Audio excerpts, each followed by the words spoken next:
সুন্দরবন গিয়ে আমরা কি করলাম। হ্যালো বন্ধুরা, সবাই কেমন আছো? আশা করছি সবাই খুব ভালো আছো। তো আজকে চলে আসলাম একটা ছোট্ট একটা ব্লগ ভিডিওই বলতে পারো তোমরা।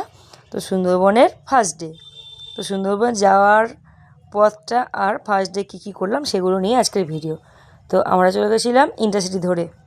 24 তারিখে আমাদের লঞ্চে যাওয়ার কথা ছিল, সেটা আমরা 23 তারিখে বেরিয়েছিলাম।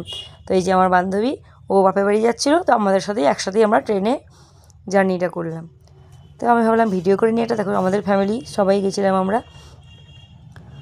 তো ইন্টারসিটি ধরে আমরা আগের দিন গেলাম কেন, সেখানে আমার একটু গঙ্গা স্নানও করার ছিল। আর পরের দিন কিন্তু প্রচুর সকালে ট্রেন, 7টা 41 আর 7টা 42-এ ট্রেন ছিল, ক্যানিংয়ে ট্রেন, আর তারপরে ট্রেন ছিল। তো আমাদের তাড়াতাড়ি ধরতে গেলে তো এত তাড়াতাড়ি আসানসোল থেকে পৌঁছানো সম্ভব না। আর বাচ্চা কাচ্চা নিয়ে রাতের বেলায় যে যাব, সেটা তো রেস্ট হবে না, বাচ্চাগুলোরও কষ্ট হয়ে যাবে। তো আমাদের কিন্তু কলকাতার রিলেটিভ আছে, তাই আগের দিনই আমরা বেরিয়ে গেছিলাম। তো আমরা গিয়েছিলাম ভাইজির বাড়িতে।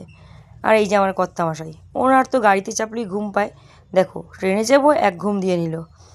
তো তারপরে আমরা যাই হোক সোদপুরে চলে গেছিলাম, আমরা ব্যারাকপুরে নেমে সোদপুর গেছিলাম। সোদপুর থেকে গঙ্গা স্নান করতে আমরা চলে গেছিলাম গঙ্গায়। আর সেদিন ছিল কিন্তু পরের দিন আমার ভাইয়ের বউয়ের বার্থডে ছিল। তো সারপ্রাইজ প্ল্যান করেছিলাম আমরা রাতের বেলায়। তো এই যে প্রিয়াঙ্কা হচ্ছে আমার ভাইজি, তো ও আমার ভাই সব মিলে গিয়ে কেক নিয়ে এসে বার্থডে সারপ্রাইজ প্ল্যান করেছিলাম। তো দেখো সেখানে কিন্তু আমার ওই ভাইপোও আছে, ওরাও এসেছিলো। আমি গেলে কিন্তু সত্যি ও চলে আসে দেখা করতে।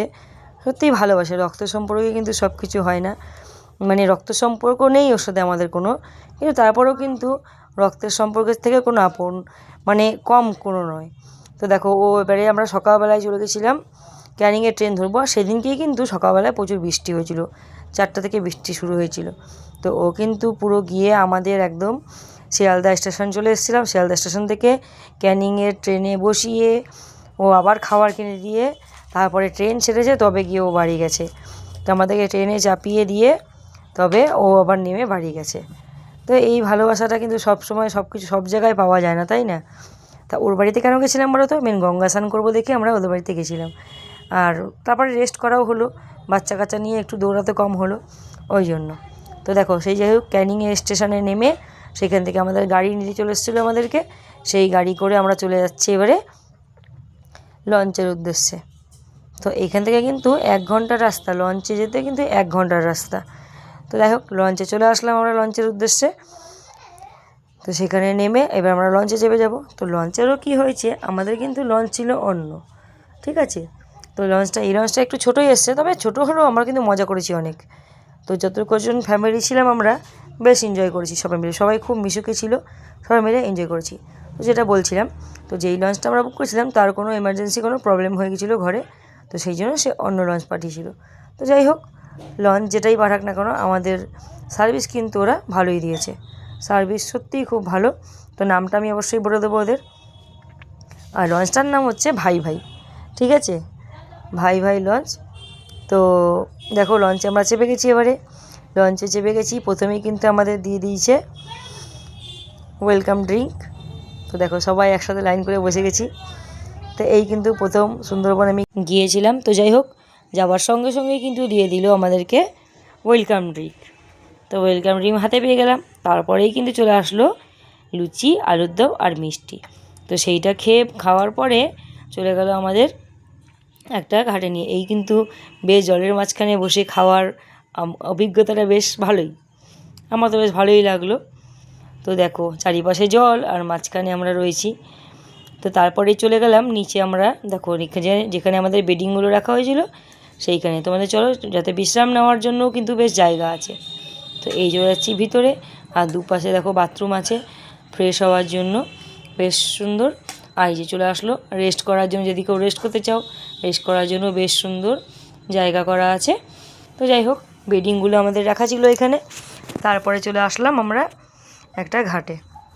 তো ঘাটটার নামটা আমি সত্যি ভুলে গেছি, আমি তো তোমাদের সাথে শেয়ার করতে পারবো না। তো সেই যেটা হচ্ছিল তোমার, চলে এলাম হ্যামিংটন সাহেবের বাংলোতে। তো বাংলো বলতে দেখো সেরকম কিন্তু পাশে সামনে কিছুই নেই, তবে কিছু নেই বলাটাও ভুল হবে। তো দেখো এক পাশে এক পুকুর আছে একটা, এই পাশে কাঠগোলা ছিল, আর তার সোজাসুজি চলে যাচ্ছি আমরা মেন যে বাংলো, হ্যামিংটন সাহেবের বাংলোটা। তো বাংলোটা দেখো বেশ সুন্দর জিনিসটা, ভিতরে কিন্তু কিছু নেই তেমন, কিন্তু নিচটা দেখো, নিচে কিন্তু এই যে ঘরটা দেখছো না, পুরো কিন্তু মোটা মোটা পাটাতন ও পিলার দিয়ে তৈরি, কোনো কিন্তু সিমেন্টের কাজ নেই এখানে। তো বেশ সুন্দর, হ্যাঁ, পুরো পাটাতন দিয়ে জিনিসটা তৈরি। আর দেখো পিলারগুলোর ওপরেই কিন্তু পুরো দাঁড়িয়ে আছে, বেশ ভালো লাগলো আমরা। তারপরে আমার ছেলে মেয়ে ডাব খাওয়ার বায়না করলো, তো ডাব খেয়ে নিল। তারপরে চলে আসলাম আমরা রবীন্দ্রনাথ ঠাকুর যেখানে এসে বিশ্রাম করেছিল সেই ভবনে। তো দেখো চলে আসলাম, ভিতরটা কিন্তু বেশ সুন্দর, ফুল গাছ লাগানো, বেশ একটা পার্কের মতন করা, বাচ্চারা খেলতেও পারবে, একটু রেস্টও করতে পারবে। সেখানে আবার টিকিট 10 টাকা করে টিকিট নিয়েছে। তো জানি না টিকিটটা আদৌ, যাই হোক টিকিট নিল, টিকিট কেটেই আমরা সব ঢুকলাম ভিতরে। তো এই যে এখানে বসে রয়েছে স্ট্যাচু দুটো, বেশ ভালো, সবাই ফটো তুলছে দেখে সামনে আমি গেলাম না, প্রচুর ভিড় ছিল। আর দেখো ফুল গাছগুলো বেশ সুন্দর। আর ভিতরে একটু উঁকি মেরে দেখলাম, কিছুই নেই কিন্তু, শুধু একটা রবীন্দ্রনাথ ঠাকুরের ছবি রয়েছে, ব্যাস। তারপরে আবার চলে আসলাম লঞ্চে, সেখানে চলে আসলো আমোদি মাছের পকোড়া, তো বেশ ক্রাঞ্চি ছিল, বেশ ভালো লাগলো খেয়ে। তো তারপরে আবার চলছে লঞ্চ। তারপরে দেখো জলের মাঝখান থেকে তারপরে আবার দুপুরের খাবার, এই করতেই চলে আসলো আবার দুপুরের খাবার। তো দুপুরের খাবারে কী কী ছিল তোমাদের বলে দিই, দেখো ডাল, ফুলকপির তরকারি, বেগুন ভাজা, ভাত, তারপরে চলে আসলো চিংড়ি মাছ, আর তারপরে দিয়ে দিল আবার ভেটকি মাছ। তো দেখো মাছের পিসগুলো কিন্তু সেই ছিল। যাই হোক তারপরে কিন্তু চলে আসলাম বিকেলে আমরা রুমে, রুমটাও বেশ সুন্দর ছিল, রুমটা তোমাদের দেখানো হলো না। তো তারপরে চলে আসলো চিকেন পকোড়া। আর এই দেখো এনারা কিন্তু এখনও পায়নি, যেহেতু চিকেন খান না এনারা, ওই যে পূজা আর আমার কর্তামশাই। তো যাই হোক ওদেরকে দিয়েছিল আলু ভাজা। তো তারপরে চলে আসলাম আবার ঝুমুর নাচ দেখতে, তো একটুখানি নাচও করে নিলাম আমরা, বেশ ভালোই লাগছিলো। তো আমরা যারা সব ছিলাম সবাই মিলে বেশ একটু নাচ করে নিলাম। তারপরে নাচ করার পর একটু ফটো তুলে তারপরে আমরা রুমে চলে গেছিলাম। তো যাই হোক নাচ করতেও কিন্তু বেশ আনন্দ করলাম সবাই মিলে।